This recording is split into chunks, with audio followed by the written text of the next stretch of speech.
വലുതുപോലെ വെച്ച് കയറുമ്പോഴേ എല്ലാവരോടും അകത്തോട്ട് വരാൻ പറ അല്ലേ?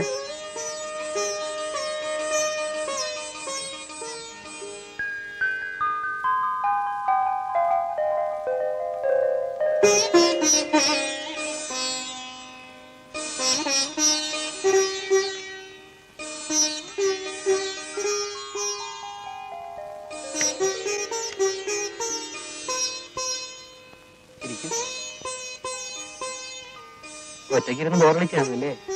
ഇല്ല, ശാലിനിയിൽ ഇത്രയും നേരം ഇവിടെ ഉണ്ടായിരുന്നു. അയ്യോ, എന്നിട്ട് എവിടെയാണോ പോയി കാണും.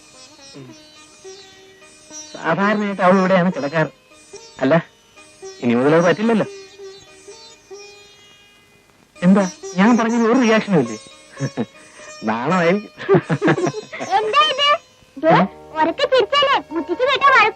ആഹാ, നീ ഇവിടെ വിളിച്ചിരിക്കായിരുന്നു കള്ള പാതാണി. മോളുവാ, നിന്നെ അപ്പുറത്തോണ്ടേ കിടത്താം. വേണ്ട വേണ്ട, ആന്റിയുടെ മുറി ഇതാണ്. മുറി മാറി കിടന്ന ആന്റിക്ക് ഉറക്കം വരത്തില്ല.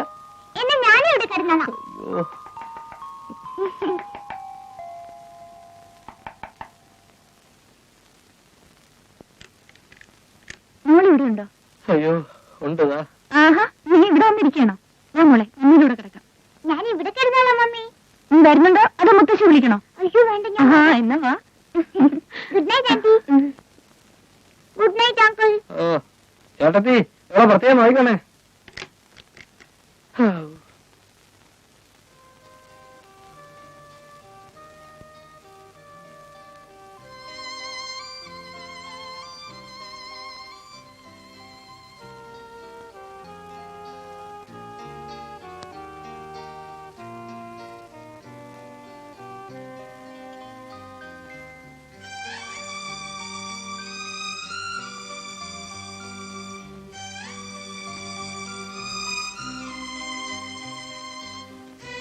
മോളെന്താ വീട്ടിരിക്കുന്നത്? ഉറങ്ങാറായില്ലേ? നീ എന്താ വല്ലാതിരിക്കുന്നത്? ഒന്നുമില്ല ഡാഡി. ഒന്നുമില്ല, നീ ഇവിടെ ഇങ്ങനെ അടങ്ങിയിരിക്കില്ലെന്ന് ഡാഡിക്ക് അറിഞ്ഞൂടെ? ഡാഡി, ചേച്ചിയുടെ കല്യാണം കഴിഞ്ഞിട്ട് 3 മാസമായില്ലേ? അതെ. എന്നിട്ട് ഇതുവരെ ചേച്ചിക്ക് ഒന്നിങ്ങോട്ട് വരാൻ തോന്നിയില്ലല്ലോ. എനിക്ക് ചേച്ചി ഇല്ലാതെ ബോറടിക്കുന്നു ഡാഡി. വിവാഹം കഴിഞ്ഞാൽ എല്ലാ പെൺകുട്ടികളും അങ്ങനെയാണ് മോളെ. അവർക്ക് ഭർത്താവായി, അവരുടെ കാര്യങ്ങളായി. നിന്റെ വിവാഹം കഴിയുമ്പോഴേ നിനക്ക് മനസ്സിലാവും. മോൾക്ക് ശ്രീദേവിയെ കാണണമെന്നുണ്ടെങ്കിൽ അവിടെ വരെ ഒന്ന് പോയിട്ട് വാ. അവരുടെ വിശേഷങ്ങളും അറിയാം. നിനക്കിപ്പോ വെക്കേഷൻ അല്ലേ? കോളേജ് തുറക്കാൻ 2 മാസം ഉണ്ടല്ലോ. ഞാൻ പോയ ഡാഡി ഇവിടെ ഒറ്റയ്ക്ക്. അതിനിവിടെ വേലക്കാരില്ലേ മോളെ? എന്ന് ഞാൻ പോട്ടെ ഡാഡി. നാളെ ഞായറാഴ്ചയല്ലേ? കാലത്ത് വണ്ടിക്ക് തന്നെ പോയിക്കോ. മോള് വരുന്നുണ്ടോന്നുള്ള വിവരത്തിന് ഞാൻ ഇപ്പൊ തന്നെ ഫോൺ ചെയ്ത് പറയാം. വേണ്ട വേണ്ട, ഫോൺ ചെയ്തൊന്നും പറയണ്ട. ഞാൻ ചെല്ലുന്നത് ചേച്ചിക്ക് ഒരു സർപ്രൈസ് ആയിക്കോട്ടെ.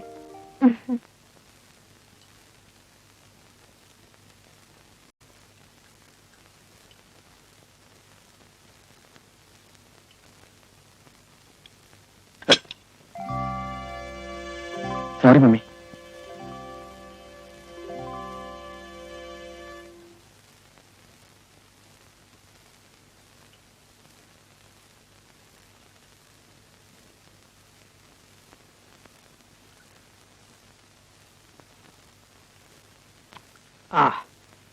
ഈയിടെയായിട്ട് വാര്യർക്ക് കൈപ്പുണ്യം ഏറിയിട്ടുണ്ട്. കറിക്കൊക്കെ നല്ല രുചി. ഇപ്പൊ കറിയൊക്കെ വയ്ക്കുന്നത് ശ്രീദേവിയാണ് ഡാഡി. ആ നമ്മളെ അതാ ഒരു രുചി വ്യത്യാസം. വാര്യരെ ആരാണെന്ന് നോക്കൂ. ത്രിവിക്രമപിള്ളയായിരിക്കും.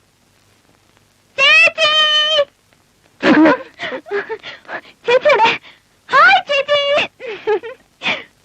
എന്താ സാറേ, വിവാഹം കഴിഞ്ഞ് ഭർത്താവിന് കിട്ടിയപ്പോ ഡാഡി വീടൊന്നും വേണ്ടുന്നല്ലേ?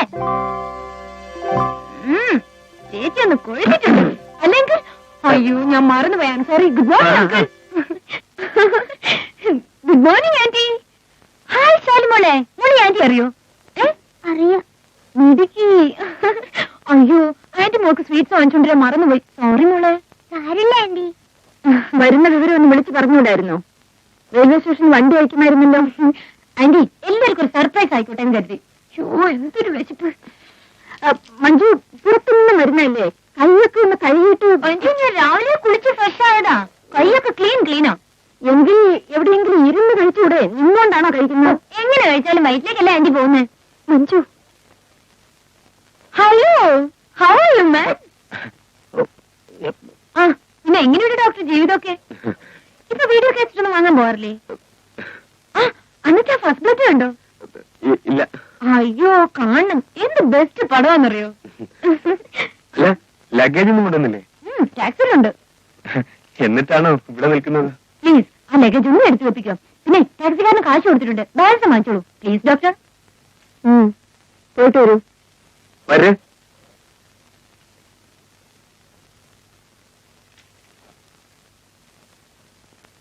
ശ്രീദേവി, മഞ്ജിനെ വിളിച്ച് നിന്റെ മുറിയിൽ കൊണ്ടുപോകും.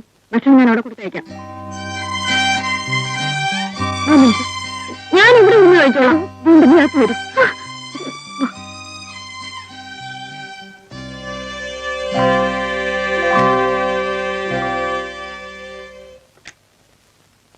നീ എന്നെ കാണിച്ചത് ഇങ്ങനെ ഒച്ച വെച്ച് ചിരിക്കാനും സംസാരിക്കാനും നമ്മുടെ വീടാണെന്നാണോ നിന്റെ വിചാരം? എല്ലാത്തിനും അടുക്കും ചിട്ടയും ഡിസിപ്ലിനും ഒക്കെയുള്ള ഒരു വീടാണിത്. എന്താ എന്താ എന്താ സംസാരിക്കാൻ പോലും പാടില്ലെന്നോ? ഇവിടെ എന്താ എമർജൻസി ഡിക്ലെയർ ചെയ്തിരിക്കുന്നു? മോൾ എങ്ങനെ ഇവിടെ കഴിച്ചു കൂട്ടുന്നു? സമ്മതിക്കണം, എനിക്കിവിടെ ഒരു കുറവുമില്ല. എന്നെ ജീവന തുല്യം സ്നേഹിക്കുന്ന ഭർത്താവുള്ളപ്പോൾ മറ്റെന്ത് കുറവുണ്ടെങ്കിലും അതെനിക്ക് സഹിക്കാനേ ഉള്ളൂ. ചേച്ചിയുടെ മുഖം കണ്ടാൽ അറിഞ്ഞൂടെ ചേച്ചി ഇവിടെ പേടിച്ച് കഴിയാണെന്ന്? ചേച്ചിയെ പെണ്ണ് കാണാൻ ചേട്ടനെ അയക്കാതിരുന്നപ്പോഴേ എനിക്ക് മനസ്സിലായി ഇവിടെ സ്ത്രീഭരണമാണെന്ന്. ദേ, ഒരു കാര്യം പറഞ്ഞേക്കാം, ഇപ്പോഴേ നോക്കിയും കണ്ട് നിന്നില്ലെങ്കിലേ ചേച്ചിയും ചേട്ടനെയും ചിലപ്പോ ആന്റി രണ്ടു മുറി കിടത്തി ഉറക്കും. ഒന്ന് പതുക്കെ പറയടി, ഒന്നും കേൾക്കണ്ട. ഓ പിന്നെ കേട്ടാലെന്താ, എന്റെ മൂക്ക് ചെത്തുവോ? ആ ഫോറസ്റ്റ് അങ്ങനെ ഇനി ഒന്ന് കാണട്ടെ. കല്യാണം കഴിഞ്ഞ പിന്നെ ആളെ കണ്ടിട്ടേ ഇല്ല.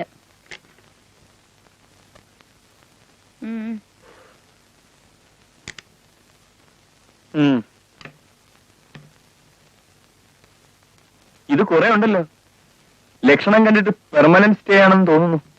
എന്റെ വെക്കേഷൻ 2 മാസം, അത് കഴിഞ്ഞിട്ടേ ഞാൻ പോകുന്നുള്ളൂ. അതിനു മുമ്പ് മമ്മി ഇവിടുന്ന് പാക്ക് ചെയ്യാതിരുന്നാ മതി. ഇതാ ബാലൻസ്. ആ വെച്ചോളൂ, ലഗേജ് ഒക്കെ എടുത്തതല്ലേ. മഞ്ജു, നീ വന്നു കയറുന്നതിന് മുമ്പ് തുടങ്ങിയോ? സോറി രവി. സാരമില്ല ചേട്ടത്തിയമ്മേ, ഇതേ തലക്കിട്ട് കണ്ട് കിട്ടാത്തതിന്റെ കുഴപ്പമാ. എന്താ മഞ്ജു ഇങ്ങനെയൊക്കെ സംസാരിക്കുന്നത്? 2 ദിവസം ചേച്ചിയുടെ കൂടെ കഴിയാനാ ഞാൻ ഇങ്ങോട്ട് വന്നത്. ഇവിടുത്തെ പോലീസ് ചിട്ടയൊക്കെ കണ്ടിട്ട് ഒരു ശുദ്ധികലശം നടത്തേണ്ടി വരുമെന്നാ തോന്നുന്നത്. ദേ, എത്ര ദിവസം വേണമെങ്കിലും എന്റെ മോൾ ഇവിടെ നിന്നു. ഇല്ലാത്ത കുഴപ്പങ്ങളൊന്നും ഉണ്ടാക്കാതിരുന്നാൽ മതി. എനിക്കിവിടെ ജീവിക്കേണ്ടതാ. ചേച്ചി ഒന്ന് ചുമ്മാ ഇരി. ഇതേ 20th സെഞ്ചുറിയാ. ആ, എനിക്കൊന്ന് കുളിക്കണം. ബാത്റൂം എവിടെയാ? അവിടെ.